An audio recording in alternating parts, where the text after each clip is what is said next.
सबको मौका। Tanuja you can read. हाँ जी यस रीड करो बेटा।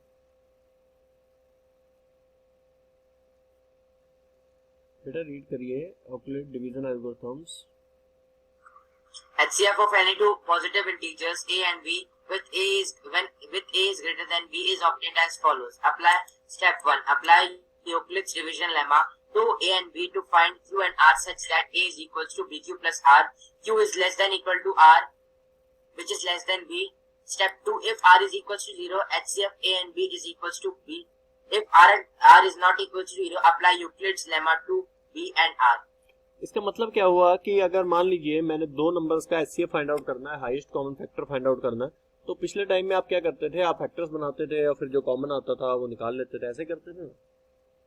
लेकिन अब आपने क्या करना है, 9th क्लास में तो आपने ऐसे करते आ रहे हो, लेकिन अब आपने क्या करना है, आपने इक्वल डिवीजन लेमा से क्या करना है, उस नंबर को a equal to b q plus r की फॉर्म में लिख लेना है। आर जो है 0 बी के बीच में होना चाहिए, और अगर तुम्हारा आर 0 आ गया तो इसका मतलब जो हाईएस्ट कॉमन फैक्टर है ए और बी का वो बी ही है। बस ये शर्त है कि जो b है वो a से लेस होना चाहिए। ठीक है, मेरी बात समझ में आ गई? Yes. Next, the fundamental theorem of arithmetic. Arithmetic की जो फंडामेंटल थ्योरम है वो क्या कहती है, ये बात समझ में आ गई कि नहीं? जैसे मैं आपको एग्जांपल देता हूँ, 8 और 16, मेरे पास दो नंबर है, एक नंबर है 8 और एक है 16। 8 को मैं लिख सकता हूँ 8 इंटू 1 प्लस 0, और 16 को लिख सकता हूँ 16 इंटू 1 प्लस 0। तो इन दोनों का जो एचसीएफ है वो 8 होगा, क्योंकि इन दोनों में r जो है वो 0 आ चुका है। हाँ लिख सकते हैं, वो भी सही है, ठीक है, लेकिन यहाँ r क्या आ गया, 0 आ गया। रिमेंड r की वैल्यू 0 आ रही है, r की वैल्यू जब 0 होगी तो हमारा जो एचसीएफ होगा वो ये होगा। ठीक है,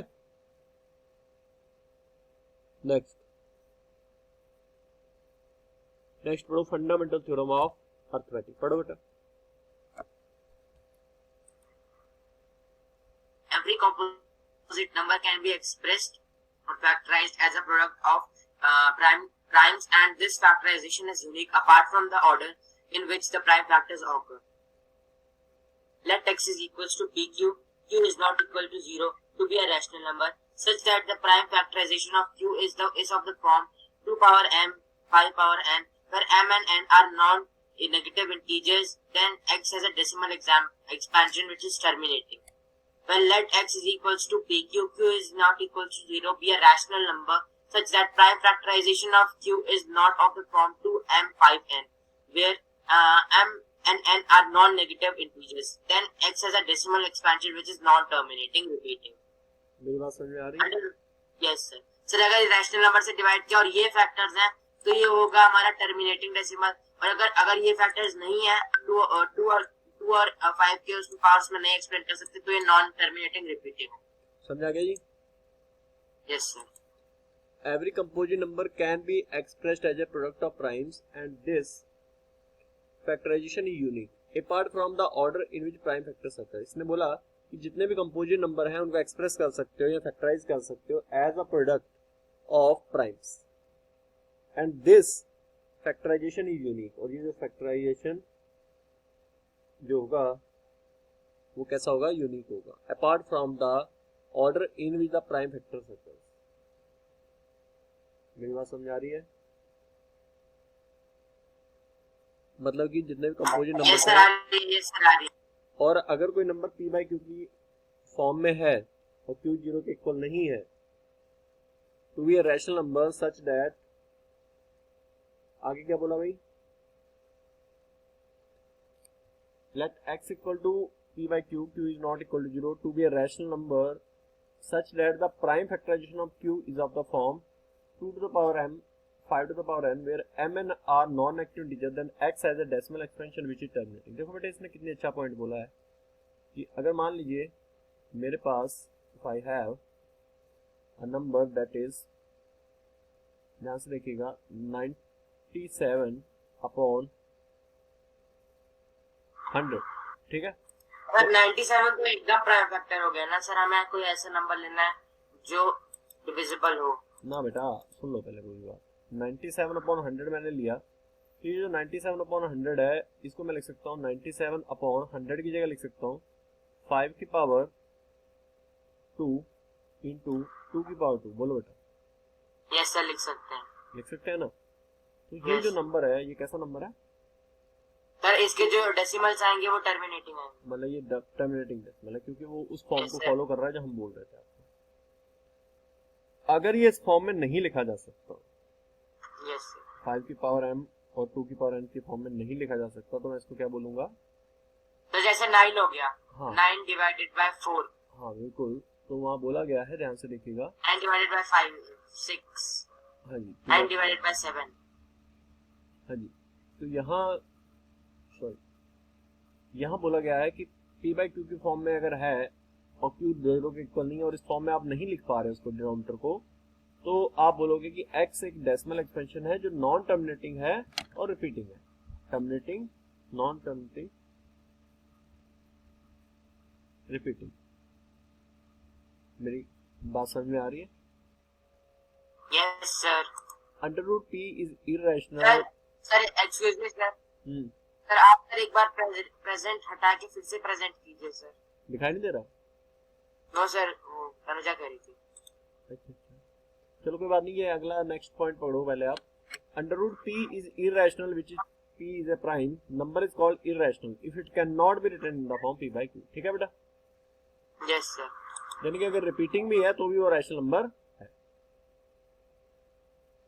अगर रिपीट करे जा रहा है तो भी वो रैशनल नंबर है, ये तो हमें पता है। चलिए पहला ऑप्शन है, ये कंपोजिट नंबर है या नहीं है? मतलब कौन सा सर नंबर? Composite number. हाँ, which of these numbers always end with the digit 6? इन सभी में किसमें 6 आने वाला है? और into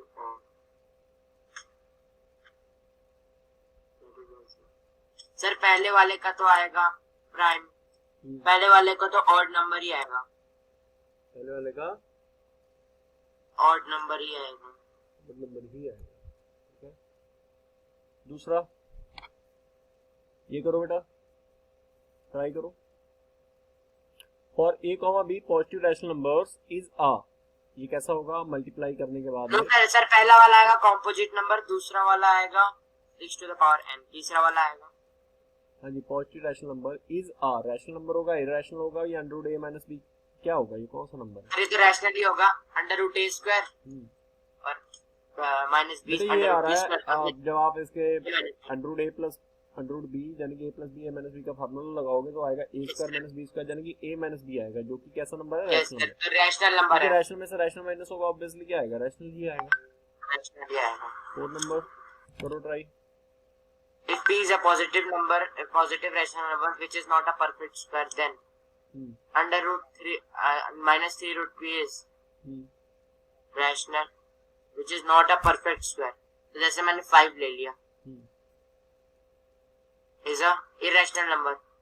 p is a positive rational number which is not a perfect square। अगर वो perfect square नहीं है, ये एक पॉजिटिव रैशनल नंबर है which is not a perfect square, तो then -3 √p, ये तो irrational होगा ही बेटा, perfect square नहीं आ रहा। रैशनल इनटू मतलब integer into irrational is also equal to irrational. Irrational number, बहुत अच्छे। ऑल डेसिमल नंबर्स आर, जितने भी डेसिमल नंबर हैं वो सारे क्या होते हैं? Real numbers. ये बहुत अच्छा पॉइंट बोला। कई बच्चे रैशनल बोल देते हैं लेकिन सारे डेसिमल रैशनल नहीं होते। ठीक है, yes sir. Next inequal division lemma. हाँ, ये अच्छा क्वेश्चन आया भाई, बताओ कौन सा ऑप्शन करेक्ट है? सर ये करेक्ट है हमारा बी वाला। बी वाला 0 is greater than less than r is greater than less than b। हाँ, इक्वल टू हो सकता है। ये sir equal to r equal to 0 भी हो सकता है और r is greater than इनमें से कौन सा इरेशनल नंबर है? Irrational number 463636। सर पहला वाला a। क्यों b क्यों नहीं है? क्योंकि सर ये एक आफ्टर 46 के बाद तो ये सारा रिपीट ही हो रहा है, तो मैं 46 के बाद 36 पे बाहर लिख सकता हूँ। ठीक है, next 8 number. Decimal expansion of the rational number will terminate after how many places? अच्छा क्वेश्चन है। देखो p/q की फॉर्म है और इसमें 2 की पावर m और 5 की पावर n है, तो आप बताओ कि कितने डेसिमल प्लेस तक आप इसको टर्मिनेट कर सकते हो? वैसे सॉल्व करके भी ये लोग कर लेते हैं, बट आप बताइए ऐसे, क्योंकि 7 3 का 21 आएगा, तो 3 upon this. 3 upon 2 cube into 5 4 करो। तो 2 क्यूब होता है 32 5 4 होता है 625। देखो क्या आ रहा है। नहीं आप ये क्यों कर रहे हो, 5 to the 10 बनाने की कोशिश करो ना, नीचे 0 बनाने की कोशिश करो। 5 to the 10 एक तो ये बनेगा, मतलब 10 की 3 पावर बार 3 आएगा तो बनेगा, 3 प्लेसेस पे आ 10 की जाएगा। पावर क्या बनेगा, 3 बनेगा, और एक 3 5 एक एक्स्ट्रा आ जाएगा, यानी कि 3/5 यस सर, और इंटू 10 की पावर 3, 10 की पावर 3 यस सर। ऊपर 0.6 आ गया और नीचे आ गया 10 की पावर 3, तो कितने डिजिट के बाद फिर Yes. पॉइंट लग जाएगा, 4 डिजिट आ जाएंगे। 4 यस नेक्स्ट सर। करो 9 number. HCF is always divisible by, always multiple of LCM नहीं, divisible by LCM, divisible by LCM जो आपका एग्जाम है नहीं कह सीबीएसई सकते, का, नहीं कह सकते, factor of LCM cancel CBSE board exam, number of signature online petition classes 1 lakh के करीब पहुंच चुके हैं। चलो खैर, हाँ जी आगे बढ़िए। HCF is always a multiple of LCM। HCF तो छोटा होता है, मल्टीपल तो नहीं हो सकता। एचसीएफ फैक्टर ऑफ हमेशा मल्टीपल होगा एलसीएम का, फैक्टर होगा एलसीएम का, हाँ एलसीएम जो होता है वो कई बार बड़ा आ जाता है। Yes sir, highest LCM common, से ज्यादातर बड़ा ही आता है, HCF छोटा आता है। तो कौन सा ऑप्शन होगा, तो बी ऑप्शन ना, factor B option. The product of जो बड़ा आता है तो फैक्टर तो नहीं कर सकते सर, डिविजिबल। फैक्ट्री तो है, एचसीएफ क्या होता है, फैक्ट्री तो होता है। हाँ सर वो क्या, यस सर कैसे, एलसीएम बड़ा आता है लेकिन एचसीएफ इतना बड़ा नहीं आता ना, तो उसका फैक्ट्री तो होगा एलसीएम का। Yes sir. तो वो मल्टीपल है, ये फैक्टर, फर्क बहुत है, मल्टीप्लाई करके बनता है, ये फैक्टर करके बनता है, फर्क है कि नहीं है, ये छोटा ही रहेगा। The product of 2 consecutive natural number is always, 2 consecutive natural number है उनका प्रोडक्ट कैसा होगा हमेशा, कॉन्जिक्यूटिव ना 3 into 2 जैसे 6 3 ही 4 होगा है, सर, इवन नंबर ही होगा, क्योंकि 2 कॉन्जिक्यूटिव है तो एक ऑड होगा एक इवन होगा। अब लेट आया ये बच्चा। तो चलो, following is an irrational number between 0 and 1, 0 1 के बीच में कौन सा इर्रेशनल नंबर है, 0 and 1 के बीच में। देखिए ये तो बाकी सारे 1 से बड़े हो रहे हैं, सी ऑप्शन तो 1 से बड़ा है, डी ऑप्शन 1 से बड़ा है सर, बी ऑप्शन लगभग 1 ही है। ठीक है, लेकिन वो सर इर्रेशनल पहला है, वाला तो ध्यान रखना, 0 इर्रेशनल होना चाहिए बेटा। देखो डी ऑप्शन तो सर, इर्रेशनल नहीं है, वो 110 रैशनल बन रहा है, ए ऑप्शन आ जाएगा। 12 नंबर, यस सर।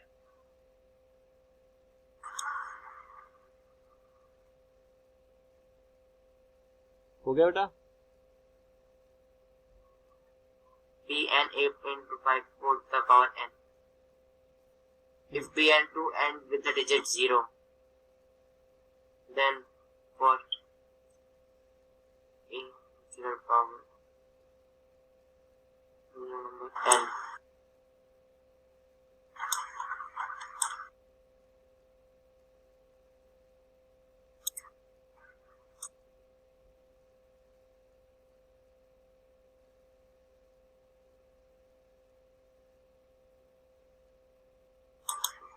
सर यहाँ पे नेचुरल नंबर n दिया है तो इसका आंसर होगा इवन नंबर, ऑड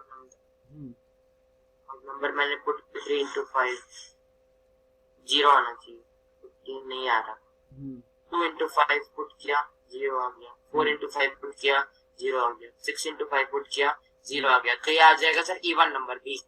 ठीक है, नेक्स्ट 13 नंबर, टर्मिनेटिंग डेसिमल मैं व्हेन चाहता हूँ खुद लोग ही एक्सप्रेस्ड दिमाग एज लगाओ, फ्रैक्शन। खुद से ही दिमाग लगाओ आप लोगों भी, अभी मुझे नीड ना हो कराने की, क्योंकि बहुत अच्छे से कराए हुए हैं क्वेश्चंस। हाँ जी नेक्स्ट 13 हो गया। Yes sir, dollars of the form चलो बेटा, अब आपने 2m5n सर, ये D option 2m5n mn is greater than 0। चलो देखते हैं, ये हो जाएंगे what is the value of this this this, ये सारे क्वेश्चंस हैं। ये ठीक है, ये सभी ट्राई करने हैं, सबसे पहले तो ऑब्जेक्टिव करोगे, ठीक है, पहले ऑब्जेक्टिव ही करने हैं, ये सभी मैं कराता हूँ आपको, कोई ज्यादा टफ भी नहीं है, इनमें भी ट्राई करो जो हो सकते हैं। ये कोई इक्विलेट का यूज करके करना है बेटा, इक्विलेट एल्गोरिथम, ये भी मैं कराऊंगा लॉन्ग आंसर। सर मैं निकालता हूँ सर, एचसीएफ निकालता हूँ। हो जाएगा, कोई बड़ी बात नहीं है उसमें। तो 39 क्वेश्चन है, कितने बेटा? 39। 39। तो इसका सोल्यूशन मैं आप लोगों को दे दूंगा, आंसर्स क्या है, पहले आप लोग खुद से ट्राई करो। और ये शीट मैंने कवर करा दी है।